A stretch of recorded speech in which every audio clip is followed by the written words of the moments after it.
श्री शंकर गीता अध्याय 18. महाराजांच्या पूजेचा थाट केला. गुलाब पुष्पांचा हार घातला. उदबत्त्यांचा घमघमाट सुटला. आरती केली डौलात.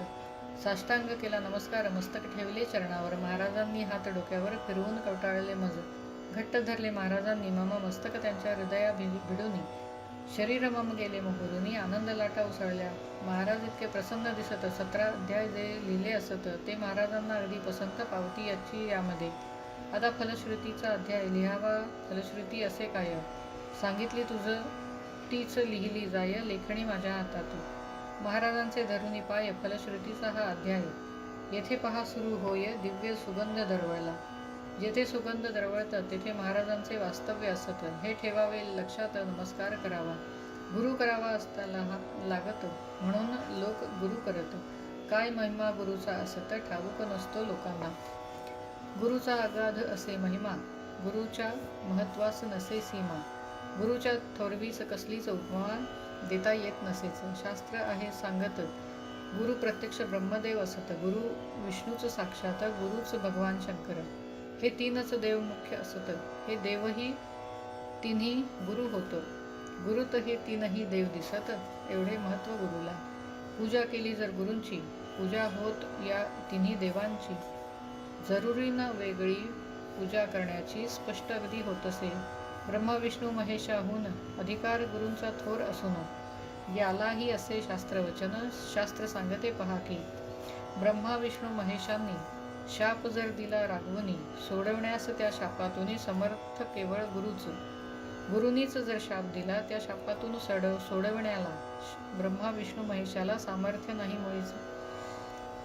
प्रारब्धामध्येच जे जे असत तेच देव देऊ शकतात. देवांच्या मुळी न हातात प्रारब्ध बदलून टाकणे.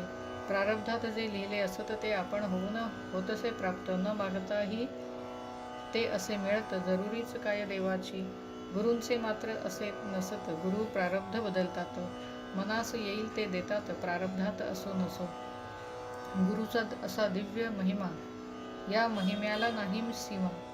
गुरुला देणे कसली उपमा. कालत्रयी शक्य ना. गुरु म्हणजे गुरु तर त्रैलोक्याचा आधार. ज्यांची माया अपरंपार. गुरु माऊली कृपाळू. किती गावेत गुरूंचे गुण. त्रैलोक्यावर ज्यांचे सदा ऋण. कशी सांगावी गुरूंची खूण. आदी अनादी अनंत अगाध. गुरूंचा महिमा अपार. शिष्यही असावा लागतो तयार. गाडी आली गेली पार. शिष्य झोपून राहिला. अशा शिष्यास गुरूंच्या गाडीत बसण्याचा योग कधी तरी येईल का. ही तर कैलास एक्सप्रेस असत. हयगय तेथे मुळी ना. गुरु माझा आहे प्राण. गुरु सर्वस्वाची असे खाण. गुरुच माझे कल्याण अशी निष्ठा लागते. गुरुच माझे सर्व काही. गुरुशिवाय काही माहीत नाही. गुरुशिवाय मजला नको काही. धारणा अशी लागते. एकमेव आपले ठिकाण गुरु. गुरु आहेत कल्पतरू. जे जे आपण मनात धरू इच्छा पूर्ण होणार. प्रत्येकास असे आई. प्रत्येकास प्यारी आपली आई. आईस तिची प्यारी आई नैसर्गिक असेच. परी आपणास आईची आई. आई म्हणून चालणार नाही. हवी आपणास आपलीच आई. आगळेच महत्व आईचे. गुरुचे गुरु. गुरुस थोर. आपणास आपले गुरु थोर. आपलेच गुरुच आपणा तारणार. गुरु महिमा प्रख्यात. आपले गुरूंचे जे चरित्र त्यालाच म्हणतात गुरुचरित्र. इतर गुरूंचे चरित्र गुरुचरित्र कसे होईल. आज श्री गुरुचरित्र म्हणून जो ग्रंथ येतसे दिसून नृसिंह सरस्वतीचे चरित्र असून अलीकडच्याच लिहिलेला. हा ग्रंथ लिहिण्यापूर्वी गुरूंची चरित्रे का नव्हती. परी श्री गुरुचरित्र ची विशेष ख्याती सर्वत्र वाचले जात असे. ज्या ज्या गुरूंची चरित्रे असत ती चरित्रे वाचली जात. ज्या गुरुचे चरित्र नसत ती श्री गुरुचरित्र वाचत. गुरूंचे चरित्र नसल्यावर ग्रंथ कोणता वाचणार. वाचला जाई सर्वत्र श्री गुरुचरित्र ग्रंथच. महाराजही भक्तास श्री गुरुचरित्र वाचण्यास सांगत होते वेळेस चरित्र त्यांचे नव्हतेच. आज महाराजांचे चरित्र उपलब्ध आहे सर्वत्र. हेच वाचणे घरीच शास्त्रोक्त योग्य होत असे. हा जो नवीन विचार मांडला तो विरोधी वाटेल सर्वांना. तात्विक खोल विचार केला उपयुक्त योग्य हा पटेल. म्हणून महाराजांच्या सर्व भक्तांनी, महाराजांच्या सर्व शिष्यांनी नित्य श्री शंकर गीता वाचून सार्थक करून घ्यावेच. हा ग्रंथ असे प्रासादिक ग्रंथ, हा अत्यंत मौलिक, महाराजांचे अघटित कैक लीला विलास ग्रंथात प्रेरणा महाराजांनी देऊनी, आशीर्वाद दिले महाराजांनी, आदेश महाराजांचा होऊनी, कौशल्य त्यांचेच यात हे. वेळोवेळी कौल दिला, अडता मुद्दा सुचवला, शुभशकून प्रत्येक वेळेला झाले आहेत अनुभवले. महाराज विचार सुचवित तेव्हाच ओवी तयार होत, यात माझे काहीच नसत, करते करविते महाराज. माझ्या हातात लेखणी महाराजांचे उद्गार असूनी, त्यांच्याच हातात जर लेखणी ग्रंथ कोण लिहिणार. अशा या अपूर्व ग्रंथात महाराज लीला विलासामृत भरले आहे. ओतप्रोत हवे तेवढे लुटा हो. या लीला विलासामृताने जीवन उजळून टाकावे प्रत्येकाने. या मानवी देहाचे याप्रमाणे सार्थक करून घ्यावे. आज धकाधकीचा मामला जो तो उद्योगात गुंतला, निवांत वेळच नसे कोणाला, घाई गडबड नेहमी. प्रत्येक पहा अध्यायात 108 ओव्या असत, अध्याय 18च असावेत. महाराजांचा आदेश 121 ओव्या 18व्यात सर्व ओव्यांची संख्या असत. 1957 ग्रंथराज हा केवढा. कितीही मोठा लीला ग्रंथ संपणार नाही चरित्र. महाराज तर मारुतीराय शेपूट कधी संपेल. ग्रंथ विस्तीर्ण लिहिल्यावर वेळ कोणास मिळणार, पारायण कोण करणार. म्हणून स्वल्प ग्रंथ हा. मानवांच्या प्रमुख मागण्या 18, प्रत्येकीचे प्रकार 18. मागण्यांचा हा प्रचंड वारा सुटला आहे अखंड. आपल्या असतील ज्या ज्या मागण्या, आपल्या असतील ज्या ज्या इच्छा, आपल्या असतील ज्या उणीवा मनोकामना असतील. अचानक संकट उद्भवले, काही प्रश्न निर्माण झाले, परिस्थितीत प्रतिकूल बदल झाले, काय करावे सुचेना. हा ग्रंथ असता वाचत, पारायणे करता सतत, वरील सर्वांची पूर्तता होत, प्रश्न सरे सुटतील, पूर्ण होतील साऱ्या मागण्या, पुरतील सर्वही आपल्या कामना, नष्ट होतील सगळ्या उणीवा मनोकामना पुरतील. संकटात मार्ग दिसेल, प्रश्न मार्गी लागतील, अनुकूल बदल होतील, काय करावे सुचेल. महाराजांवर असावी प्रीती, असावी अव्यभिचारी भक्ती, असावी महाराजांचीच आसक्ती, अढळ श्रद्धा असावी. पारायण सुरू करतेवेळी अग्निकुंडात अग्नी फुलवणी, गोघृताची आहुती देऊनी प्रज्वलित अग्नी करावा. मच्छिंद्रनाथांची शांत धुनी महाराजांनी प्रज्वलित करुनी. धुनी म्हणजे अग्निहोत्र असूनी असे महत्त्व अग्नीस. ज्याला अग्निहोत्राची माहिती असे त्याने अग्निहोत्र करावे, अन्यथा धुनीस पेटवावे. नाथपंथी कोणही. महाराज नाथ संप्रदायी असत, शांती धुनी प्रज्वलित करीत. यात महाराजांचा हेतू असत, अखंड धुनी चालावी.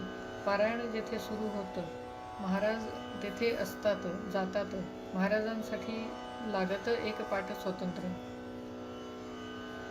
या पाठाची पूजा करून करावे महाराजांना आवाहन. महाराजांना नमस्कार करून पारायण सुरू करावे. पद्धत सप्ताह पारायण.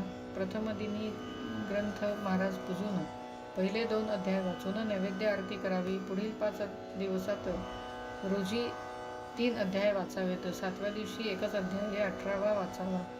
पारायण पूर्ण करून नैवेद्य आरती करून पारायणाची सांगता उरकून सप्ताह पद्धत ही अशी.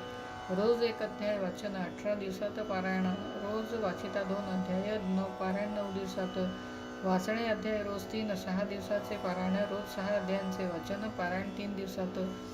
रोज 9 अध्यायाचे पारायण 2 दिवसाचे. बसल्या बैठकीत ग्रंथ पूर्ण करणे. पारायण 1 दिवसात. पारायणाच्या या पद्धती 7 प्रकारच्या या असती.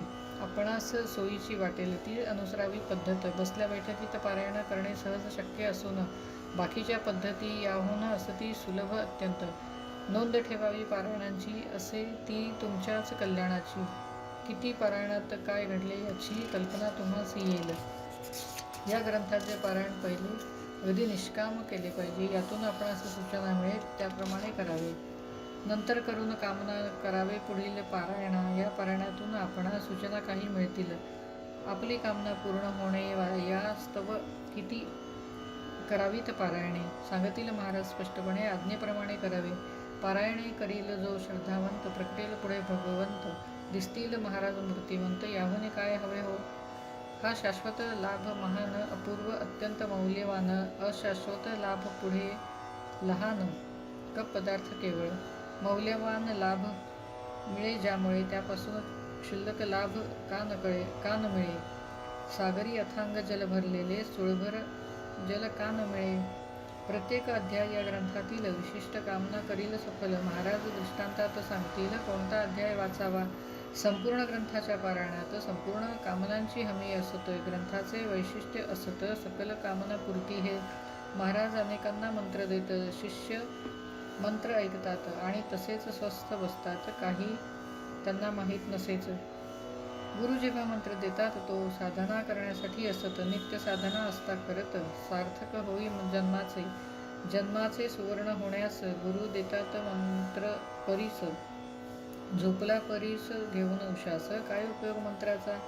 गुरुने आपणास मंत्र दिला त्याचा नित्य जप पाहिजे केला. किती अक्षरे मंत्राला मोजावीत आपण. किती अक्षरे कित्येक हजार जप केला पाहिजे दिनभर.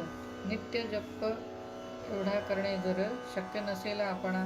मंत्राच्या अक्षरा एवढा माळा पाहिजेत ओढल्या. यात मात्र सवलत मुळी ना. एवढे तरी करावे. यातही काही कमी झाले आपणास दोष लागत असे तो दोषही जातो गुरुकडे. विचार याचा करा हो. नित्य जास्तीत जास्त जप करूनी नित्य नोंद ठेवावी लिहूनी. असे सांगते निक्षुनी मंत्रशास्त्र स्पष्टच. या ग्रंथाचा प्रमुख आधार आहेत भस्मे ओंकार.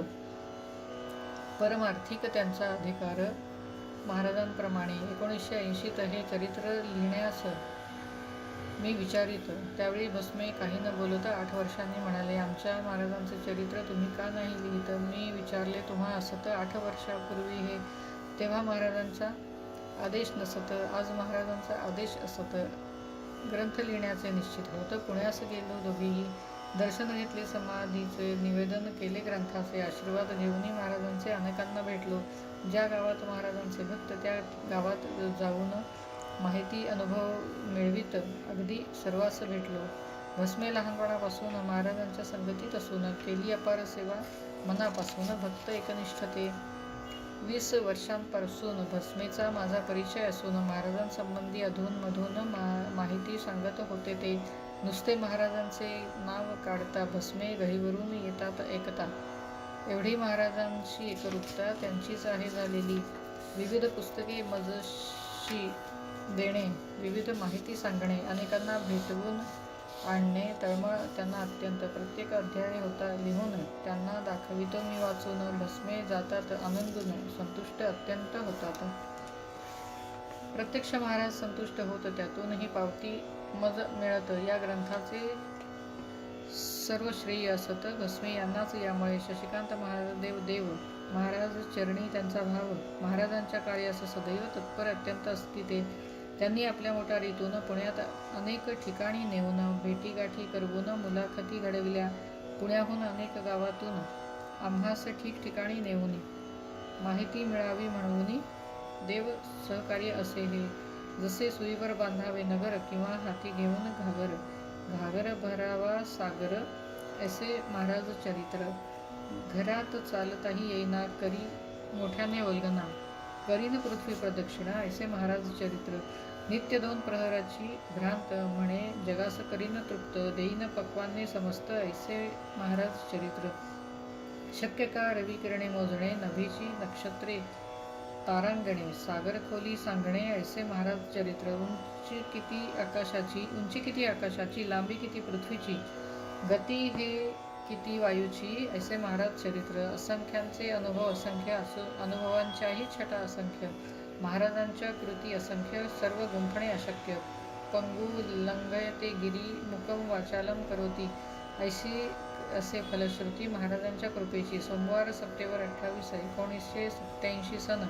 शके 1909 असत. अश्विन शुद्ध पंचमी. या शुभदिनी सुवेळी ग्रंथ लिखाणास सुरुवात झाली आणि पौष शुद्ध अष्टमी भरली. 1910 शतक. सन 1949 जानेवारी दिनांक 30 सोमवारी सुसमयास ग्रंथ पूर्ण झाला. या ग्रंथास प्रारंभ सोमवार, ग्रंथ संपला सोमवार. प्रारंभ शेवट सोमवार. कसा योग पहा हा. महाराज प्रकटले सोमवार, महाराज निर्वाणही सोमवार. दोन्ही दोघांचे सोमवार, एकरूपता केवढी ही, भगवंत वासुदेव अघोर जामदग्न्य वत्स पंचप्रवर. देशस्थ ऋग्वेदी ब्राह्मण तर माहिती माझी असेही, भगवान श्रींची कृपा म्हणून संपूर्ण झाले ग्रंथलेखन. योग आला सर्व जुळून, उपकार त्यांचे अनंत. महाराजांचा आदेश झाला, आशीर्वाद त्यांना मिळाला. 18 अध्यायांची ही माला चरणी त्यांच्या अर्पितो. महाराजांच्या 3 पादुका असत, समाधी मठात एक स्थापित, दुसऱ्या शुभराय महाराज मठात, तिसरी जक्कल मळ्यात. घरात ग्रंथ असावा, पाटावर गंधफुल वहावे ग्रंथावर, ग्रंथास नित्य करावा नमस्कार, समाधान शांती मिळेल. अल्लख महाराज पुकार करीत, लगेच साष्टांग नमस्कार मी घालीत. 18व्या अध्याय ग्रंथ समाप्त होत. स्वये ग्रंथ हाती घेतला संतवर्य योगीराज सद्गुरु राजाधिराज श्री शंकर महाराज की जय.